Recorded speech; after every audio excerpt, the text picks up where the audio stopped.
講到這拜六7月初4，美國建國250年，這美國在台協會 AIT 佇咧面冊打出總統賴清德祝賀影片。咱這外交部也宣布講，要佇咧美國的後方城設辦事處，這嘛是台美合作的大進展。7月初4是美國獨立紀念日，今年拄到美國建國250周年。美國在台協會 AIT 初4佇面冊放總統賴清德祝賀影片，邊也有 AIT 處長郭立堅陪同。我衷心期盼台灣和美國在過去數十年，在台灣關係法以及6項保證的基礎之上，堅若磐石的關係可以持續深化。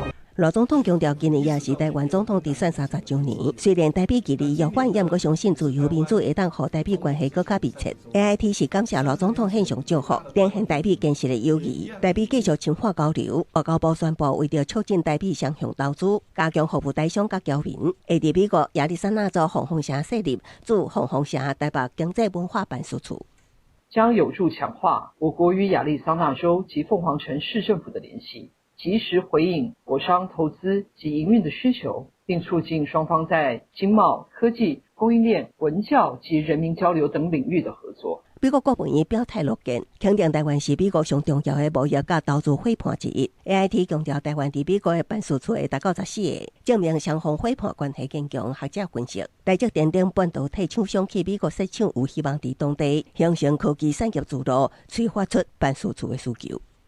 怎麼樣把這種這麼密切的這種人工智慧的這種貿易投資關係，把它轉化成對我們有利的一種安全關係。